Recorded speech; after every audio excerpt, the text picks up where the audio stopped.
Our lives are full of this modern technology that seems to make life easier for us.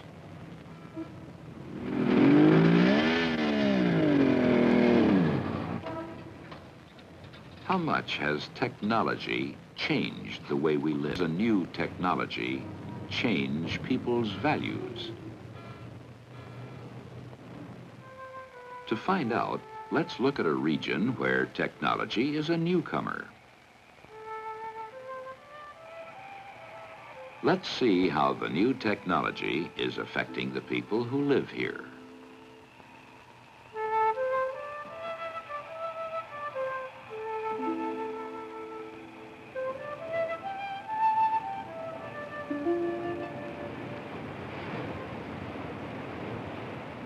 We are Eskimo.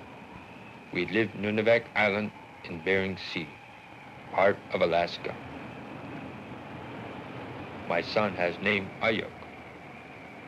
I am taller.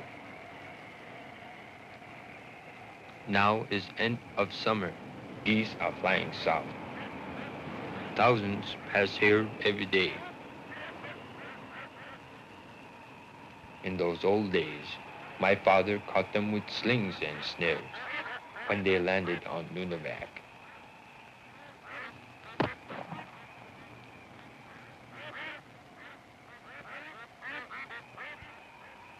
My shotgun is easier, but the noise scares them.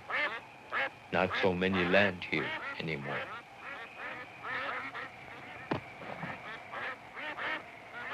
We use these geese for food.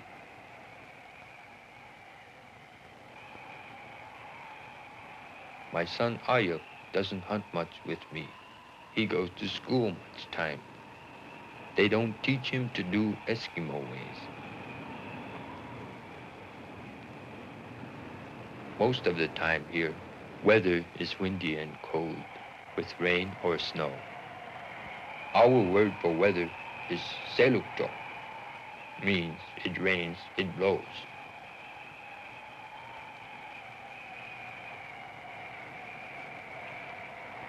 When school was built at this place, all Eskimos on our island moved here, built houses of lumber and plywood.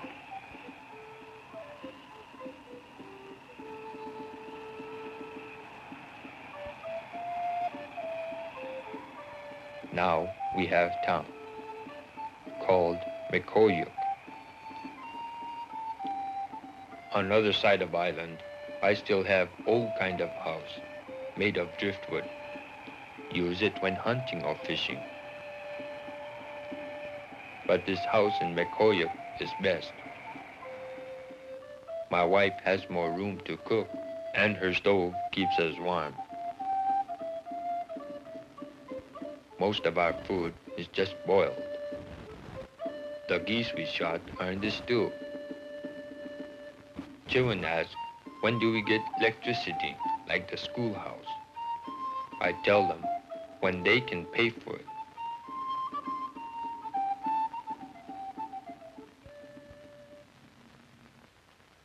After dinner, we like entertainment. But not often we make Eskimo dancing anymore, like these ladies. Today, not many kids are interested to learn our dancing.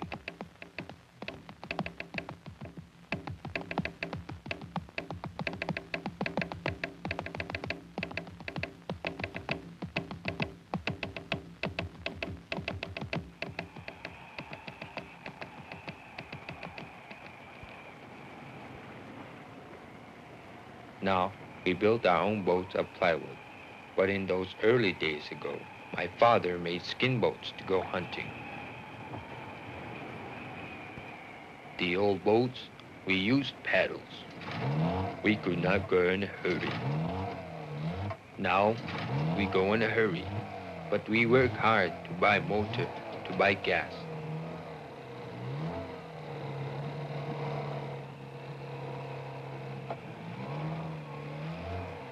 This day now, ocean tide is low.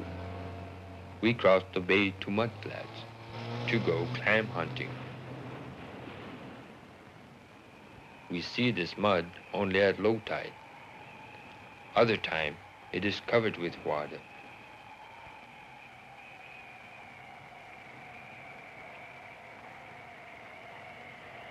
Down in the mud live small clams. This morning, we will gather some for food.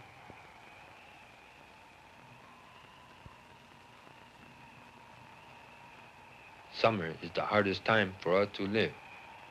No seals to hunt, hard to travel over the soft ground, not even warm enough to grow vegetables.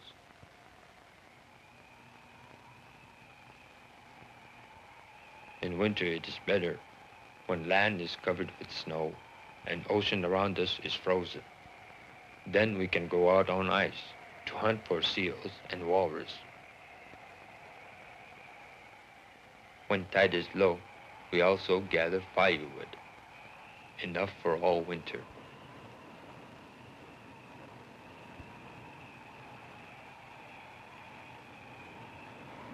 No trees grow on Nunavak Island, but ocean delivers driftwood to us. After storm is best time.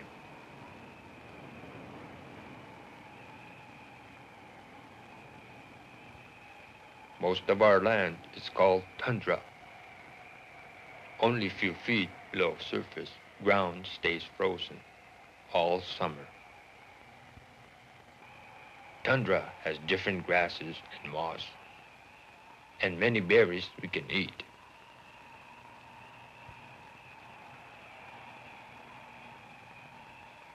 This my daughter, Nusan, very shy.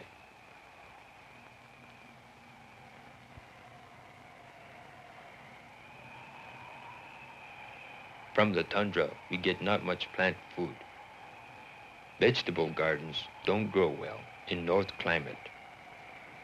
Just the wild berries and sometimes wild celery.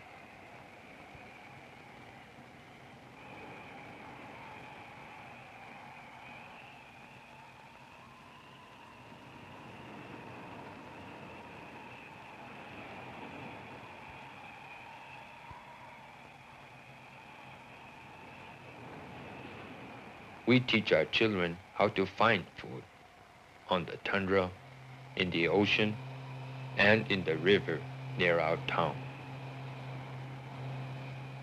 This time of year, when schools of fish are swimming upriver, we catch them with nets.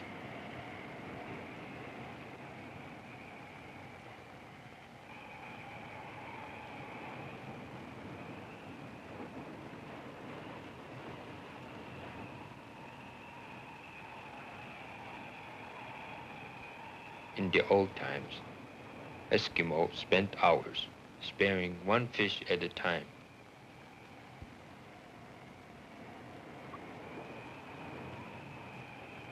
Some Eskimos depend mostly on the sea for their food. Others depend on river fishing, and some on caribou and reindeer for their food. Here on Nunavak Island, we do all those things.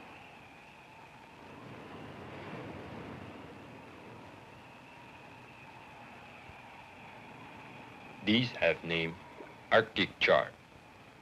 Taste almost like salmon.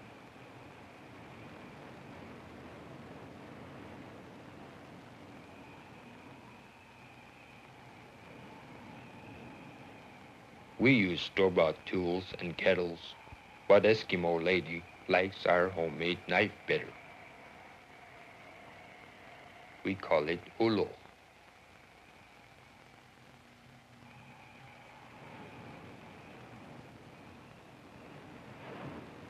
Most of the fish will be dried and stored for winter. To eat dried fish, we just dip it in seal oil, then chew. We dry any kind of meat we get, mostly reindeer. In those old days, our house was built of driftwood and sod.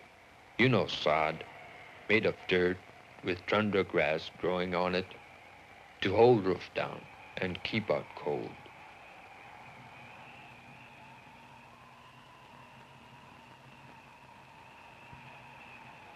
Ayuk will soon put sod on the shed, but now he is drying pieces of reindeer skin.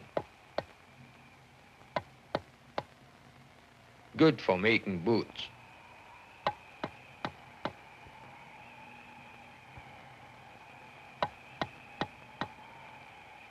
My brother earns money by carving masks from driftwood or walrus ivory.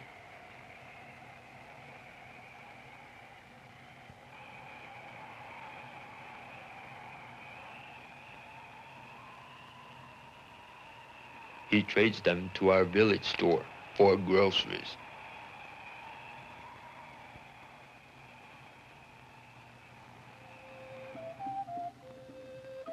My wife, her name Chacha, but in English they call her Susie. Now time that Ayak go to his bed in attic. Tomorrow he leaves early for reindeer drive.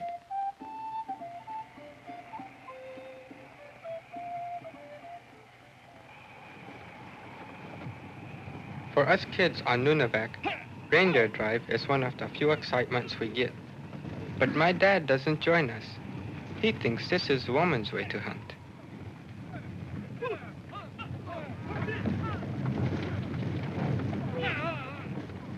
For 2 weeks, our people have been chasing reindeer and herding them across the tundra toward our village. Today, all of us form a line behind them so they can't escape. On both sides there are fences leading to our town. About 1,000 reindeer live on our island. Today, we'll select only the oldest ones. The rest we'll let go. This is a business for us, just like on ranches where cowboys round up cattle.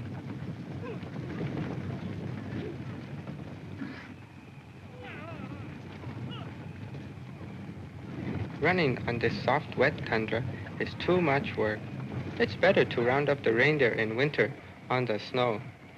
Then we ride snowmobiles driven with gas engines.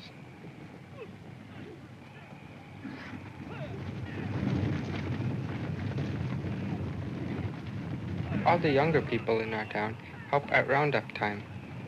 Everyone gets paid by the hour, instead of sharing the meat and furs, like in old times.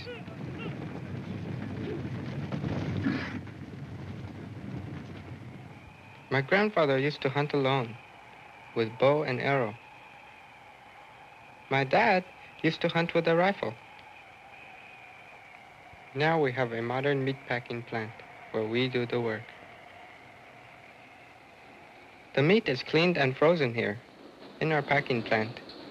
But we don't eat much of it. We sell it, even to faraway countries in Europe.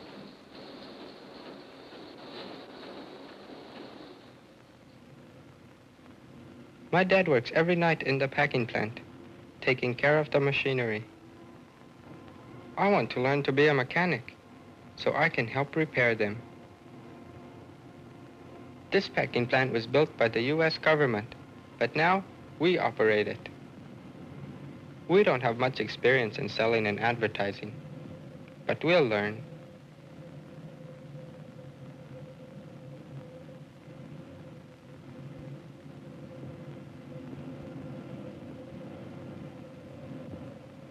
Most of our wages from the packing plant are spent in our store.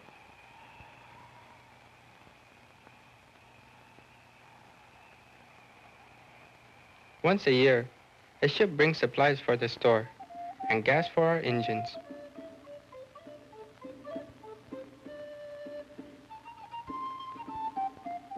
My folks think the old way of trading things was better than using cash.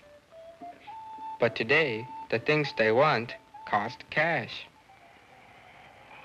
My folks say the old things they made were better, yet they buy new tools and clothes and send us kids to modern school.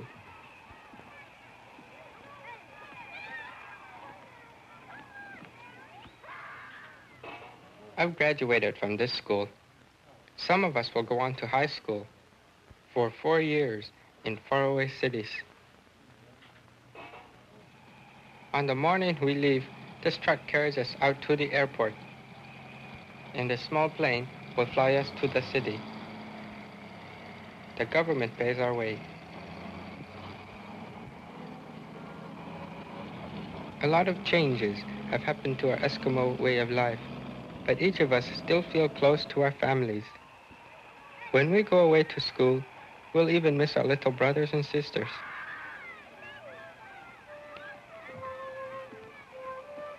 We'll also miss using our snowmobiles when winter comes.